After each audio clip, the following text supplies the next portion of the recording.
Hitting record. Of course. Literally. Up if you want. Come on up there. Come on up. I just freaking got here. Come on, Dub Nugget. Get your bum. There you go. You lay on there. Thanks to we can sit you can be my baby. We can I'm sure he'll come both back have and babies.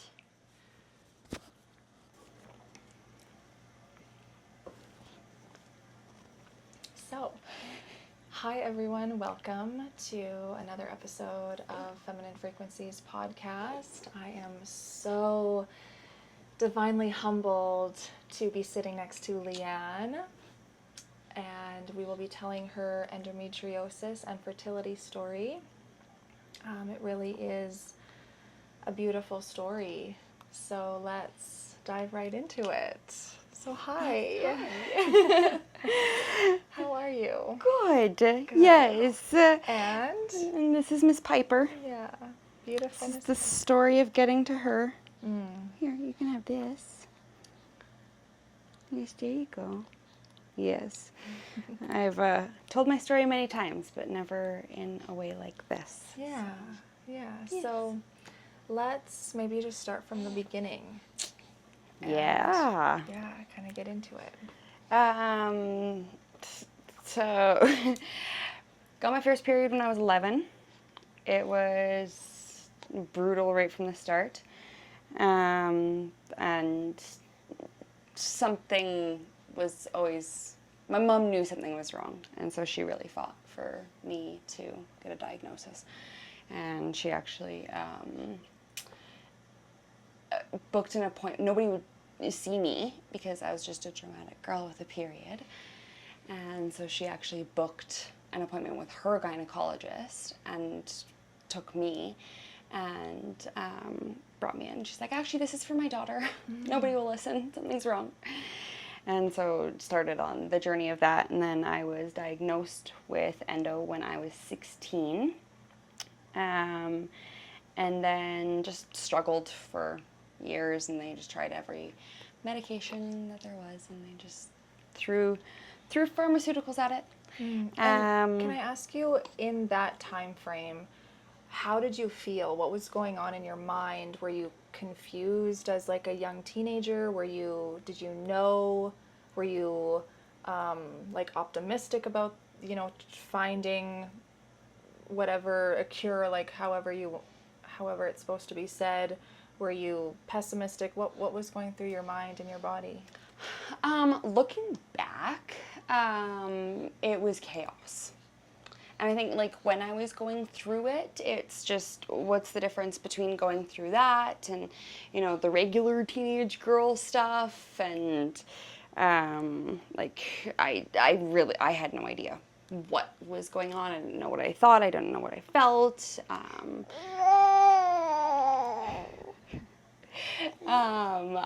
It was just complete and total chaos.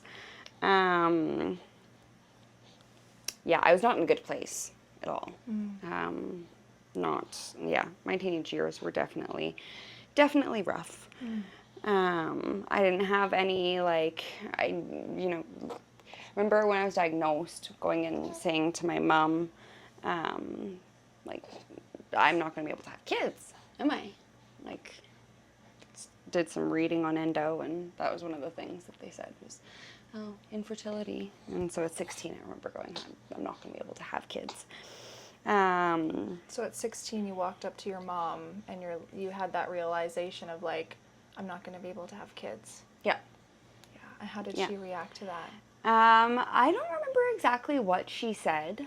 My mom was fantastic at, just research, and she just kept fighting, and I don't remember exactly what she said. I just remember, the realization of like, oh my goodness, this is my future. I was always the mother hen, my dad would always call me, taking care of all of the younger ones, and I always wanted to be a mom, always. That was my, when you're asked what you want to be when you grow up in kindergarten, I want to be a mom. And so getting something like that was devastating. And so I think it sent me into a downward spiral that lasted a lot of years. And I didn't even realize that I was spiraling downer in the pits until years later, that I was on the outside looking in and going, oh my God, that was really bad. That was really bad, struggling through all of that. And did you have support? Like you mentioned your mom. Did you feel you were kind of supported in that? Yeah, I think, I know that, like, my parents didn't know how to handle me. I don't think anybody knew how to, quote unquote, handle me. I didn't even know how to, manage my own self and my own emotions and everything. But I think the biggest thing is that I had people that loved me through it. And so it wasn't, nobody could help, nobody could fix it, nobody could take it, nobody could just, hand me this magic cure. And I don't know how many times my dad said, like, if I could snap my fingers and take it all away from you, I would. But that was not an option. And so the only option that, my parents specifically and the people in my life who were stuck through, the only option that they had was to love me through it. And they did. And beautiful. So, yeah. Can you take us as much as you want through what a monthly bleed was like for you? Yeah. It would honestly start like days before the bleed would actually start, with just excruciating pain and cramping and everything. And then the bleeding would start, and it was so heavy, so heavy. Like, stock up and you're wearing the tampon and you're wearing the pad, and you're bleeding through that in no time at all. Or I would just sit on the toilet and like just sit there until my legs would go numb, just to like bleed into the toilet a little bit before I would, get up and carry on. And I remember at one point I had this clot that I actually like physically had to like push out. Like I probably should have sought medical advice for it. It was like palm size, like it was giant, and so painful. And it got more and more painful as the years went on, to the point of it being like in high school I would miss school for it, and but outside my period I could function. And then in my early adult years, it came to a point that I could barely even function as a human. It was so painful. Yeah. And did it affect your like relationships, friendships? Oh yeah. Yeah. Very, like, big time. And I think, like, I don't know if it was, necessarily just the endo, or if it was the fact that, I was on every birth control under the sun, and from 17 to 19 I was actually putting a chemically induced menopause to try to, like, manage the symptoms. And so you're 17, 18, 19... Did you want the natural pacifier instead of that? Piper's got something to say. Piper wants the milkies. And this is where the fertility journey led to. There you go, ma'am. Yeah, and so it was like, it definitely impacted all of my relationships, because I was just, I was a wild card, and so it, who would know what I was feeling and when I'd be feeling it, and I didn't have a control of my emotions at all. They were being pulled around. I was just a puppet on strings, and I had no control of myself, honestly. That's the best way to describe it, is that I just, I was very lost. And so, at 17, you said you went on birth, like a doctor put you on birth control. So I was actually started on birth control when I was 12. Okay. to like manage my cycle. And it would work for a while, and then it wouldn't work. It was prior to being diagnosed. That was the first thing that they did. Okay. It was, oh, you have, you know, you're struggling with menstruation, let's put you on birth control. Right. And then, yeah, it would work for a little bit, and then I would just bleed constantly, and then it would work for a little bit, and then I would bleed constantly.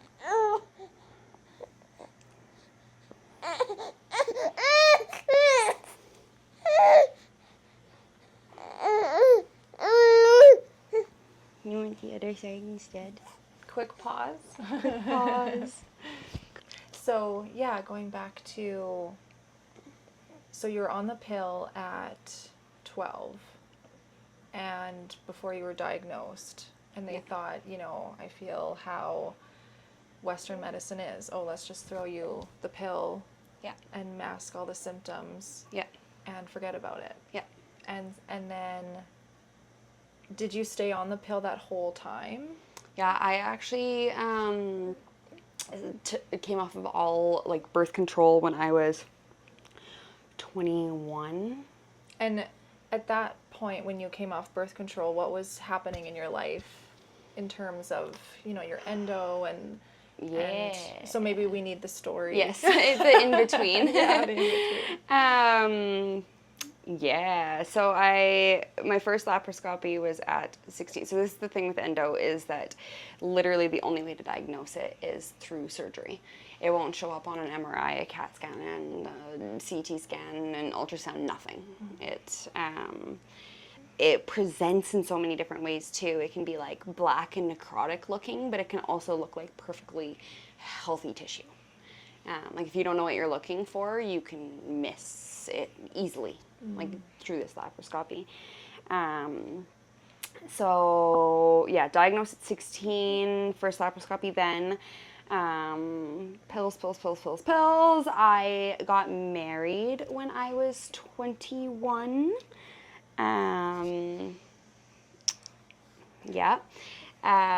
Decided to come off of birth control when I was 22. I had my second laparoscopy because my pain had increased substantially. And that was the first time that I was told that my tubes were completely blocked.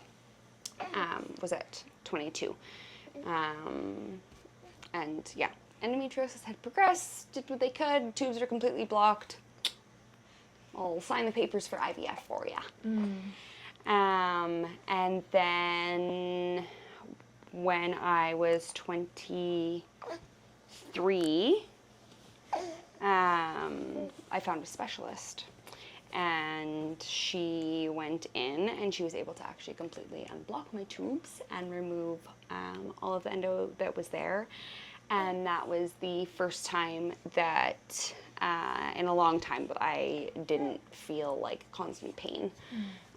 Like recovering from that surgery was like quick and easy because I was healing from surgery, but it wasn't, I wasn't in like debilitating pain all the time. Yeah. Kind of like a celebration to be out of that pain now. Yeah. Because that was the other thing that happened. When I would have been 22-ish. Yeah. It progressed into 2 different chronic pain conditions. So the one was allodynia, and so it's non-painful stimuli causing pain. So things that shouldn't hurt hurts. The test for that is they like run a Q-tip down your spine, and it just like feels like a knife cutting. So like my clothes would hurt, and the wind would hurt my skin, and the sun was like excruciating. Like it felt like it was like an instant sunburn when I was in the sun. And it ties into the other one, which is central sensitization. And so basically the like pain receptors in my body forgot how to shut off because they were just like firing constantly. And so instead of it being like, oh, you know, you hit your arm and the pain receptors go on and it tells your brain that you're in pain, and then the painful stimuli is gone and it shuts off and you're good. It was just going all the time. And so it was like basically my my body and my brain just, I was always in pain and everything caused pain. Like a full bladder would just feel excruciating. Literally everything just hurt all of the time. Oh my gosh. All the time. And so when I had this third laparoscopy and she removed stuff, and you know, this is where, to backtrack a little bit, this is where Western medicine and the prescriptions do have their place, because the way to treat the central sensitization was they put me on a low dose antidepressant. Because the point of the antidepressants is to like shut off your nerves and to make you feel better by making you feel nothing. Okay. And so to heal my nerves, they made me feel nothing. And they said to me, they're like, you're going to be on this for the rest of your life. And I was like, no. No, I'm not. No, I'm not.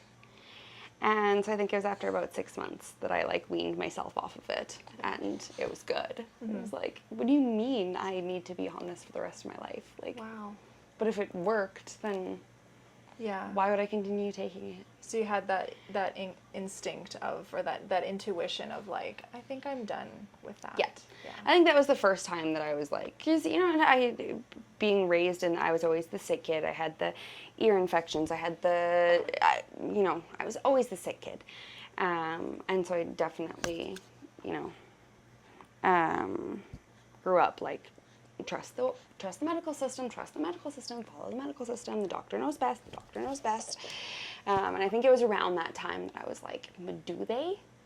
Like, there is the purpose, there is the place, don't get me wrong, they, you know, I wouldn't have, you know, got part of my life back if I didn't trust the system, but I think that it's a balance, and it was around then that I started to open my eyes to like, do they know what's going on?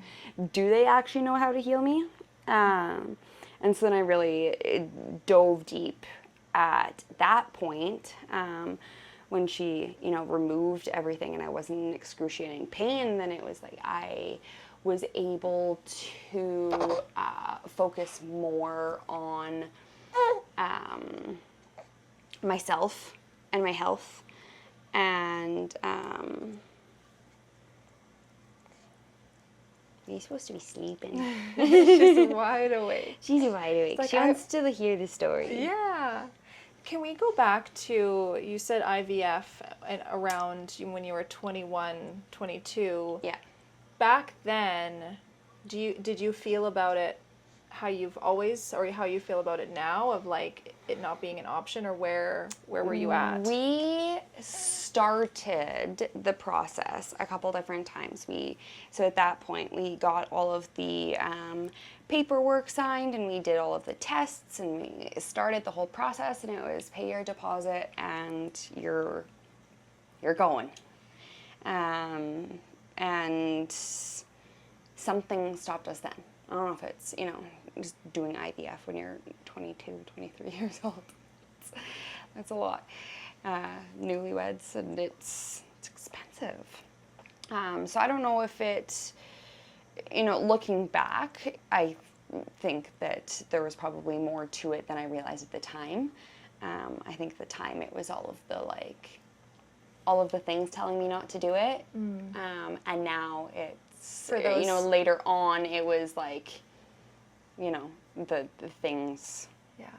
I just want to backtrack for the people listening and not watching. Leanne pointed to her head of like things to do it. Yes. The logical things. Logical, yeah. The logical, you know, that's where it started. It was the logical reasons not to do it. And then it just kind of transformed over time into just a really strong feeling of like, it just doesn't feel right. And I said to Colin a few times, it's like, it feels like I'm fighting fate. And it's amazing that these things exist and that science has come so far that, you know, you can create life in this way. But to me, it just felt like I was fighting fate.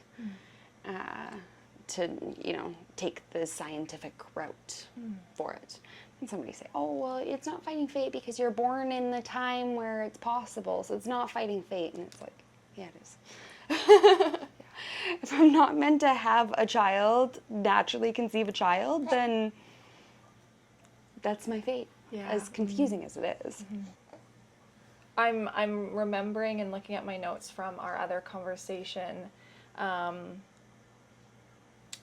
Let's go into the first day you found out that the doctor said that you couldn't have kids naturally, and that IVF was the only option.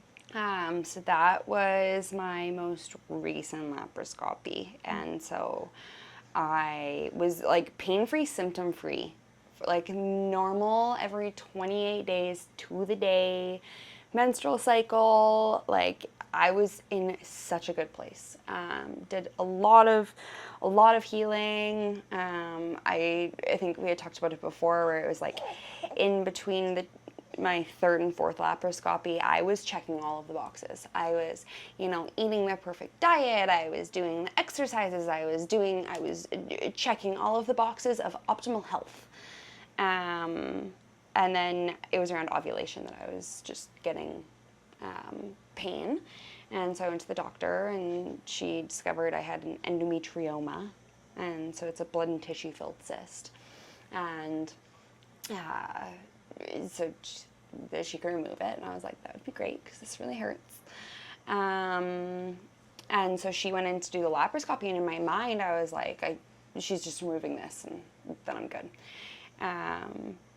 And my experience was so different that when she told me that she found more endometriosis growth, and that it was so bad that it had completely scarred over my fimbriae. I was shocked that she found anything. And so I was kind of in a haze of the shock of the fact that she found anything. So I was like, what do you mean? But like, I'm not in pain.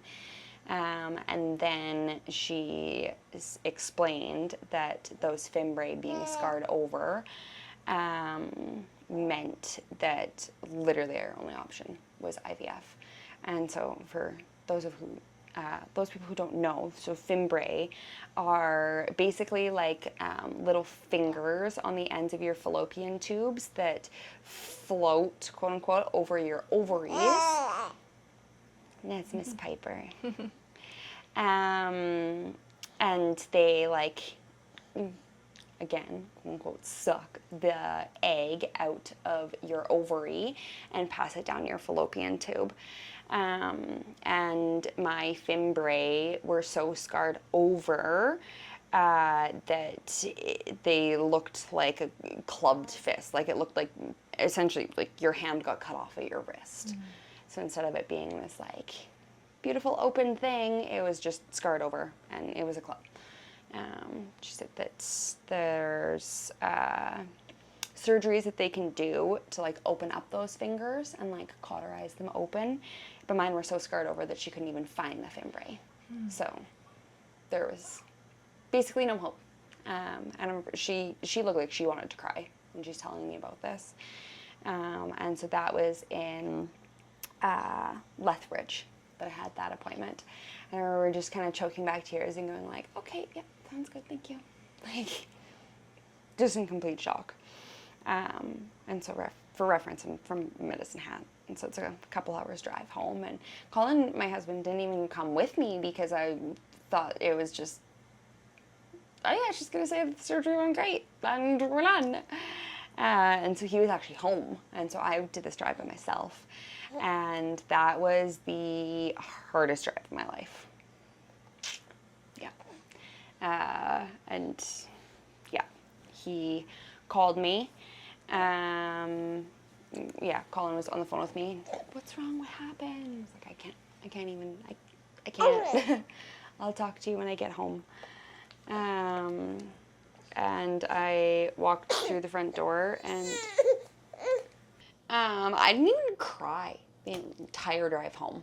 Like, I was just like, I just gotta get home. I just have to get home. was not in good headspace at all. And I walked through the front door, and I said to Colin, I just opened up the door and said, I need you, and just like broke down crying.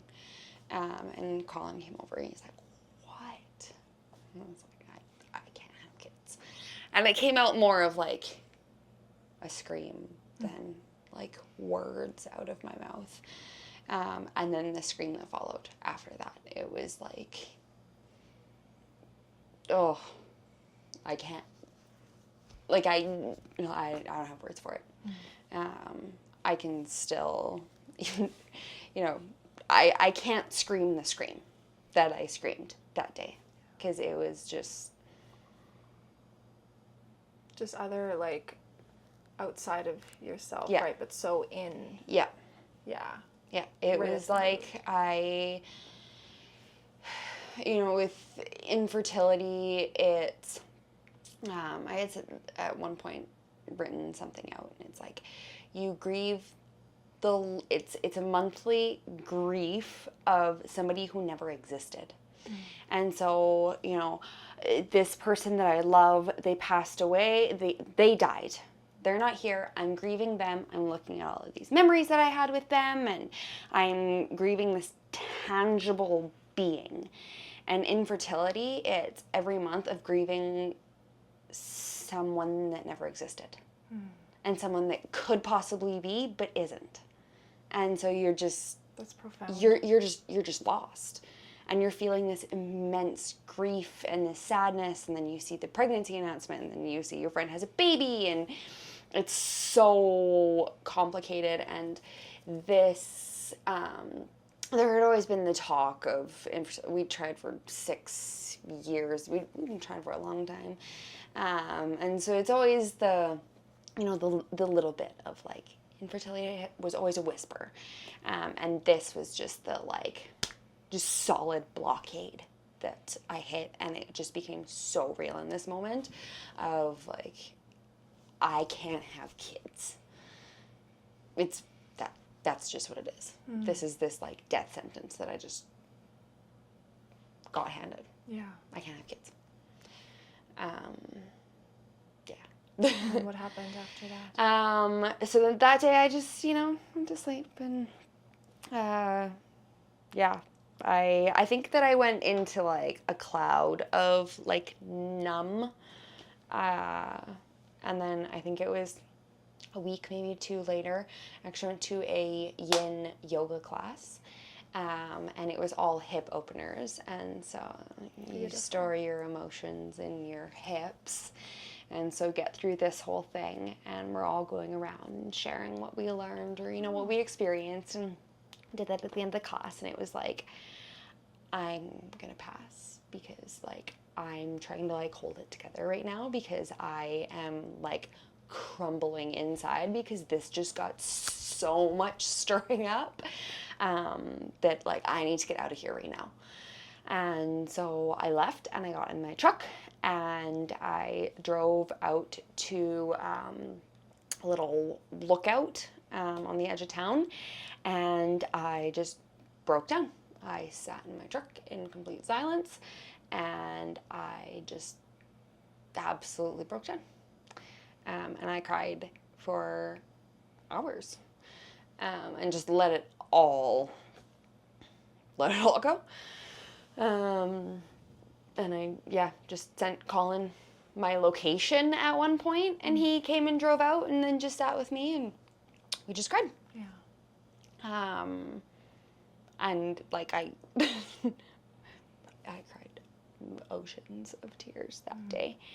And then we just kind of went on with life. And I don't know really when exactly the shift happened. It wasn't this, like, I'm going to start meditating on this, or I'm going to start this, or, on Monday I'll start doing these things, or I'm going to add this into my regimen. It was just, over time, it just became the way that I would, like, talk with my body. And I stopped making sure that I checked all the boxes of all of the like health things, and realized how much I was stressing to like make sure that all those boxes were checked. And I was like, what, Putting yourself in a box to fit into the boxes. Yes. Oh, and the dog. My little zoo. I filled my house with animals because I couldn't have children. So I got 2 dogs and 3 cats instead. Yeah. So I, you get all these advertisements about the like, oh, this, do this diet for this and take this supplement for this and do this workout to shape this, you get targeted with all of those things. And so I did all of those things that you hear about. You were like checking, you were doing all the things that they say to do, but there was maybe a disconnect or there was something missing. Yeah, because at this time I had like stepped completely away from Western medicine. Like I wasn't on any medication. Western medicine took me as far as it could. And so now I go into like the holistic approach, which is the supplements and all of the things. And so at this point, did you say, or I guess from the beginning you said no to IVF, like we're not? Yeah, we had done, like this time again, we had done all of the paperwork. We did all of the things. It was pay the deposit, you're ready to go. And it was this time actually that Colin and I said, like, it feels like it's fighting fate. Oh yeah. It just doesn't, it was this time that it doesn't feel right. And so we decided. So that's when you decided. We decided not to do it. And so what will happen will happen. Yeah, yeah. And we talked about like, maybe adopt, or I think that was the big thing we threw around. It was like foster and or adopt. So we kind of talked about that, and Colin was more on board with it. For me, it was like, no, like I'm meant to like carry a child though. Like it's not just like just to be a mom. I'm a mom to like everybody around me. It's that I'm meant to like create life, not just sustain life, create life. Yeah. And so I think that was really confusing. Being like, hey, I'm given this like destiny and this purpose, and like I have always felt I'm here on this earth to do this thing, but like To be a mom. To be a mom and to create life, bring like all of these things, and like, what do you mean I can't? But like, if I can't do that, then why am I here? What am I doing? What's my purpose? Was I so insanely wrong about who I am that I got that wrong? Like it's almost like an identity crisis, but like worse, because it's like a soul's purpose crisis. Yeah, yeah. It's soul deep. Yeah. Yeah, it's womb deep. It's beyond words. Yep, Yeah. it sure is. So you said there wasn't really, that Monday afternoon you started to, get kind of on this path of mindfulness and just kind of a little bit different than you'd maybe typically hear. But can you share kind of how that went and feeling into just starting to do something, or like starting to talk to yourself differently? Yeah, I think like a big thing was, I started doing start really getting into yoga, and not just the like, I want to do this beautiful flow yoga or hot yoga or all of those trendy things. It's, I'm going to do the breath workshops that are not easy, but they, they get things going. Or doing like yoga nidra and like the really getting into the meditation, and not the things where, like I said, you're not doing the like beautiful flows. You're sitting on the mat and you're working out your brain. You're quieting your brain and you're making it work in a completely different way than it ever has before. There's the your brain is a jungle, and you walk up and down the same path every day, and it's easy and it's carved out and whatever. And so I started going, okay, but like, what's down this path over here that I have to like fight to get to? And so I just started like plucking my way through the jungle of my previous beliefs, little bits at a time. And eventually I honestly can't even tell you the journey to get there, because it was so just instinctual, that it wasn't, okay, I'm gonna like change like these thought patterns about myself. And the crazy thing is it all just happened. I didn't like force any of these thoughts. I didn't force any of these changes. It just happened. Yeah.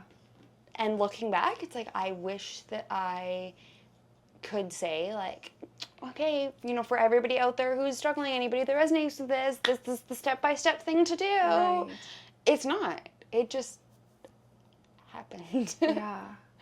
And that's I feel the remarkable thing about being a being is that when we remember, or like, it feels like, maybe there was this subconscious, or this soul womb remembering that you are a creator, yes, and you're a creator to really step into your destiny and your path, and to clear what you need to clear in order to become that creator. Yeah. And just listen and sit with it and let it flow through you. And so that's what I did. And eventually I just started having, different visualizations. And the first one was the fimbriae. And so it's, completely scarred off like a clubbed fist. Much like the leaf of a monstera or a pothos when it's first coming in, and it's so tightly coiled up that it's like a spear coming in. And specifically the monstera was the one I would always go back to. And it's just so tightly wound. And as the leaf grows, it just like slowly opens up, and you get those beautiful monstera leaves with all of the striations in them, much like the fimbriae at the end of the fallopian tube. And just slowly over time, and it's not a fast process, and you can't make it go faster. It just has to take its time. And eventually it just like opens up. And so I would, and again, it was just every time that I, would meditate, or I was called to see this vision of this monstera leaf opening up, and I would just really focus on it. Or even having my monstera leaf in what is now Piper's bedroom, and really just sitting and like watching those leaves grow. And just going, oh, that's what my ovary is doing. And every time I see a tightly wound leaf coming in on the monstera, or again on the pothos, it's like, that's what my ovary is doing right now, is it's just slowly opening. And then the other visualization was the waves of the ocean coming and crashing against the rocks, and how, the waves of the ocean can like carve away rocks over time. And so I would just, picture that happening. And I would also just talk to my eggs and just say like, hey, just break through a little bit. If you just break through all of this endo, even just a little bit, even if you can't make it through, that's okay. Like, maybe the next one will be able to. So just break through just a little bit. And so I think those were like the three big ones that I would really focus on. And I just do that for as long as it took. Yeah. That was my plan.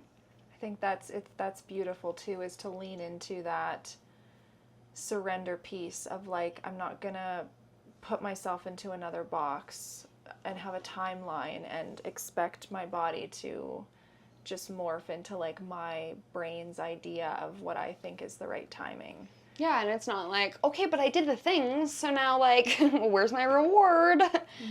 And it's crazy because over time I actually found, like, I wouldn't get that, like, immense sadness every month when I would start my menstruation. It was just like, okay, well, not this time.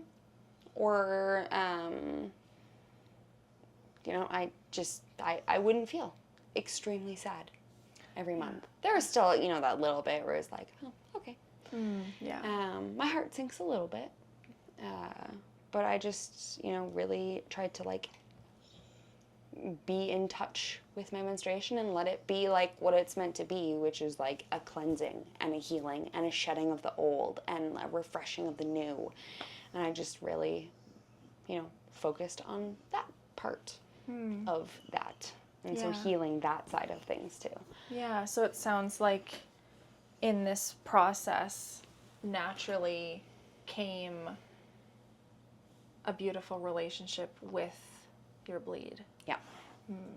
It did. Beautiful. I actually said, while I was pregnant, I was like, I kind of, like, I miss it. I miss it. Like, I'm excited to get it. I miss it. Isn't that beautiful? Yes. Yeah. It is. Yeah. And so, you know, I'm obviously grateful for, you know, not having it because it meant that I was growing a human instead. But I think that, like, the bleed, it is so beautiful and it is so magical. And, you know, especially for me, you know, wanting to be a mom, I would just really look at it and go, like, this right here, this blood that looks just like blood, literally grows life. It is there to grow life until the placenta is established. It's not just blood. It's not disgusting. It's not dirty. It's not all of the things that a lot of people believe that it is, which is so sad. That literally sustains life. It's magical. They're the most magical, potent thing there is. Yes. Yeah. Yeah, and how we've, as a society, strayed so far away from that. But it's having conversations like these, you know, woman to woman and community to community, circle to circle, square to square, whatever, about, hey, like, what does our blood really mean again? Like, let's remember. We just forgot. Yeah. Let's remind each other again. What it really means. And I think that it's like, you know, the generational thing. Like with each generation, it comes back more and more because then, you know, the conversations that I will have with Piper about her period are going to be way different than, you know, the conversations that I had when I was growing up with my period. And that'll, you know, it's the building blocks into, as we, teenagers, adolescents, like into adulthood. Yes, to like have that understanding of what's actually going on instead of it being this like dirty thing that you need to like take a pill to make it go away. Like this inconvenience and yes, all the words attached to it. Yeah. Yes. So take us to, so you're intuitively, you know, feeling into these meditations and these visualizations, and your mindset has changed. Your relationship to your bleed every month has changed. So take us to the moment now where you became pregnant. Yeah. So I'm gonna go back slightly, because so I found out that I was pregnant on the night of the super blue moon last year. And just for reference, the blue moon is August. Yes. And we're doing this podcast in August. Yes. On the blue moon. Yes. It's crazy. Yeah. So that would have been August 31st, because we left September 1st. Maybe it was September 1st. I don't know. It was one of those days. My period was, so it got to a point where it was like on the nose. Every 28, like maybe 29, 30 days was my cycle. Very regular. And it was late. And so I told Colin, of course, and I'm like, okay, we're just gonna, it's been late before, we're not gonna cautiously optimistic. Any women that are out there who have, you know, been in the trying to conceive club, you know, wipe a couple extra times. Is there blood? No. Wow. Okay. Is there blood? No. Okay. It's a mind game in itself.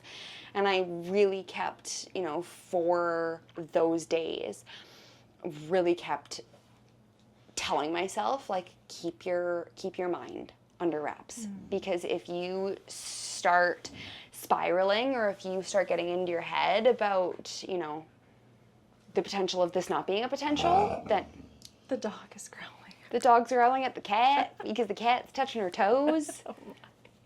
There we go. Okay, so mind. Keep my mind under control, because I have the power to make this happen, or I have the power to destroy this, depending on which way I let my mind go. And so I don't want it to, you know, get ahead of myself, where it's like, my period's late, I'm pregnant, yay! Because that also isn't good. But if I let my mind spiral right now, if I am pregnant, I can destroy this. It's up to me right now, which way it's going to go in this time. And so my period, I looked back, because I, you know, religiously track all of it. And my longest cycle in the past 4 years had been 33 days long. And so on day 34 of my cycle, I tested. And it was in the afternoon. I was getting home from work. We were leaving for Italy the next day. And I was like, okay, it's in the afternoon. And so when you take pregnancy tests, just first pee of the day, because it's the most concentrated, blah, blah, blah. I'm going to take this. And if it's negative, it's okay. It's the afternoon. So I'll test again in the morning. And so I had this box of just like, if the cheap little like paper pregnancy tests, not the like good like clear blue ones. And it was this box, and it had like ovulation tests and pregnancy tests in it together.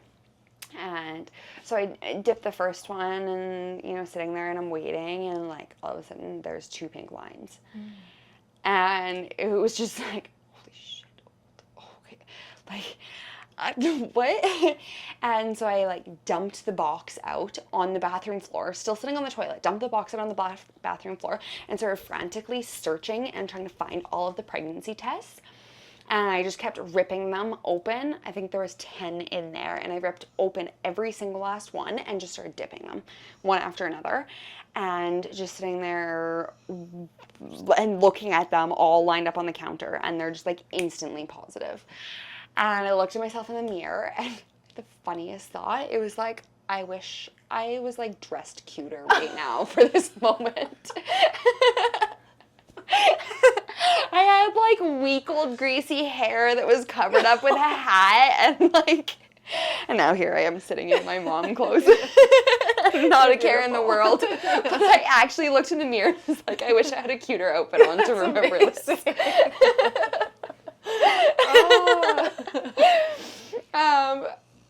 And so I got out of the bathroom, and in my mind, I'm like, I need to like go buy some like legit pregnancy tests, because these ones are just cheap paper ones. What if they're not right? And so I left, and I went to the store, and I bought the like 3-pack of like the clear blue tests. And I was like, got home, and I like squeezed out such a tiny pee that I'm pretty sure it was all absorbed into the pregnancy test. And it was like almost instantly positive. And I think I just, like, I was in just complete shock. Yeah. And I'm pretty sure I just kept saying, and I was shaking so bad, and I was just saying on repeat, like, holy shit, holy shit, holy shit, holy shit, holy shit. And was Colin home at this point? No. Okay. He wasn't home. He was on his way home from the shop.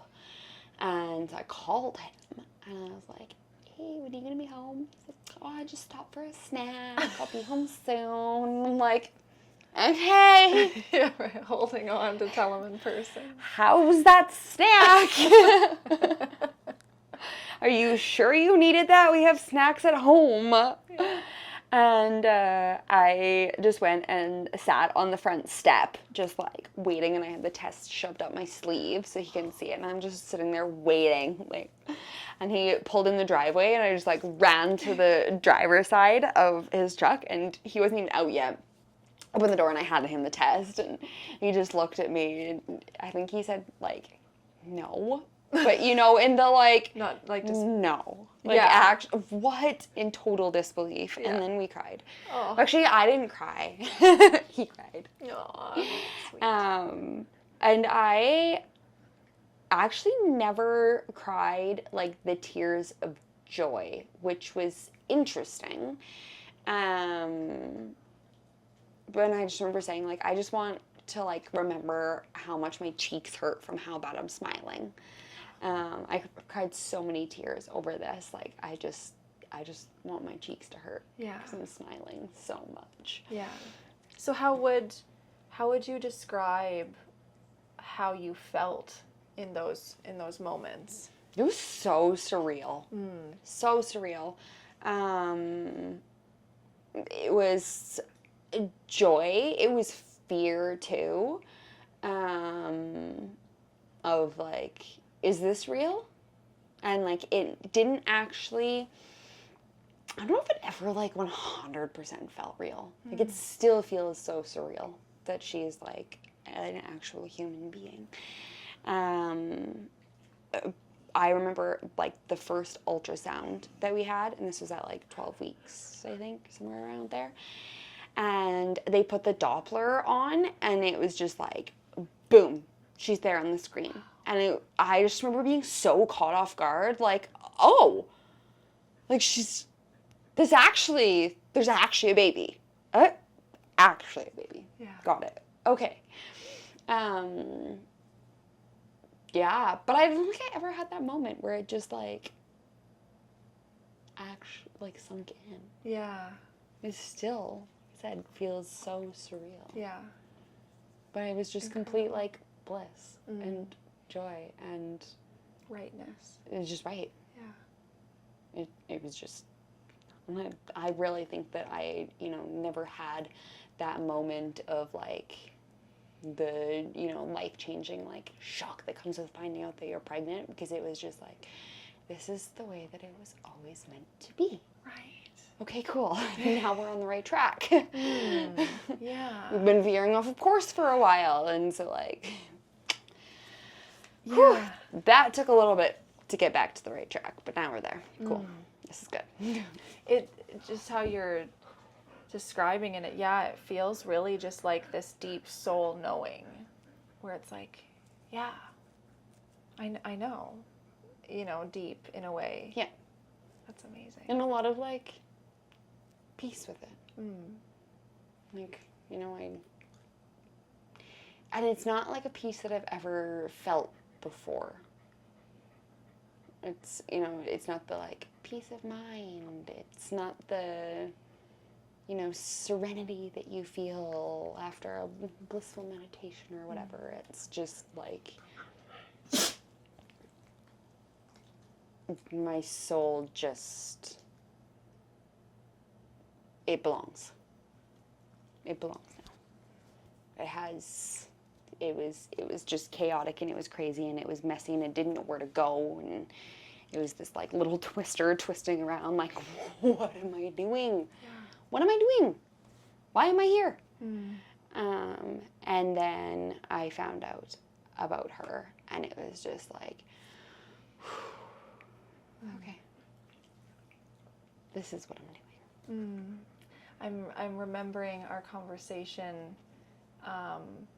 when you said something like you found yourself again, and you're, you know, a part of your soul is, I can't remember how beautiful you said it, but yeah, I found like I struggled with really bad anxiety my whole life, and just like I had no idea who I was or how to act or how I wanted to be or where I fit or where I belonged. I was so lost. And then having her, it was just, now this is who I'm meant to be, and my soul found its purpose. This is how it was always meant to be. It just took a lot of detours to get there. But then at the same time, it's like, that's also how it was meant to be. And nobody wants to have, you know, the journey of struggle and all of that, but I also needed that. I love that it's not that, like, this too shall have its place. Yeah. And that journey led you to where you are. Yeah. And the growth and healing that happened. Yeah. Is, incredible. Colin and I joke all the time about, like, if we had kids when we, like, first started trying, probably would have messed them up a little bit. We'll need significantly less therapy money after the weight that we had. But no, everything in me just feels at peace. And there are hard days as a mom, of course, when, you know, little one is awake every hour at night and you're so tired. It's like a whole new level of tired that, like, it's different. Yeah. It's not just like, oh, I'm tired and, like, cutesy. It's like you don't even know. You're tired to your bones. And Piper's been a great sleeper her whole life, and I'm tired. I'm dog tired. In the most amazing way. Yeah. So I love your story so much. If you could go back and ask your 16 or tell your 16-year-old self something, being who you are now, what would you tell her? One thing that, you know, pops in is, like, just hold on.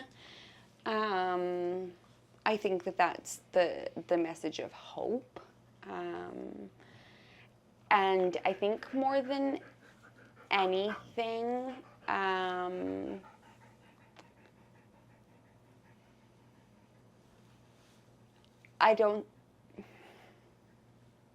it's not necessarily that I needed to hear anything. And it was more, I would go back and I would, like, sit and I would breathe with myself. I would sit in those, like, the dark nights where I felt so alone. I would just go and sit with myself and just be. Yeah. And just be that, like, loving presence of, it's all gonna be okay. And I'll sit with you until it is. That's beautiful. Yeah.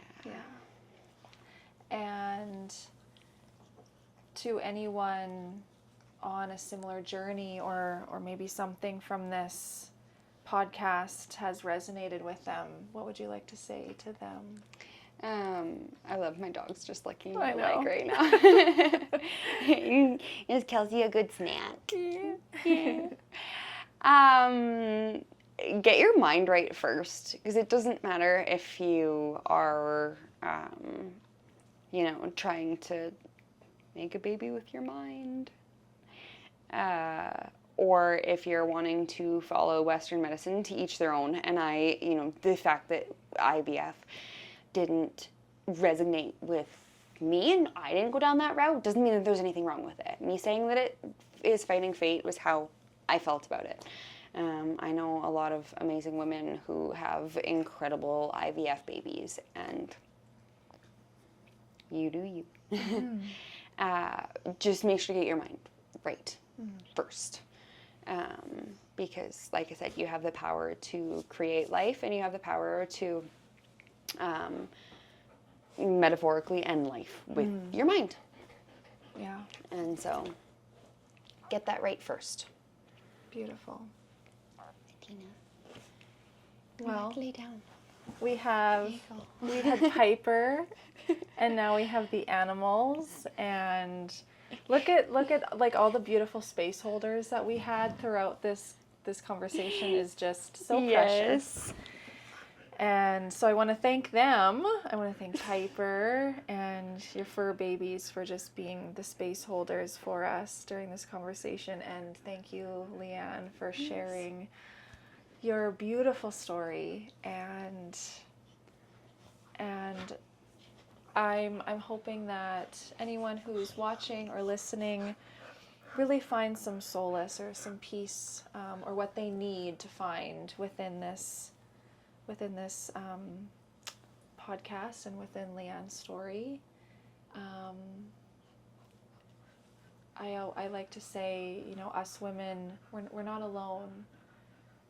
Every one of us has a story, and when we begin to really open up and share those stories, that's medicine, and we'll heal ourselves and our community.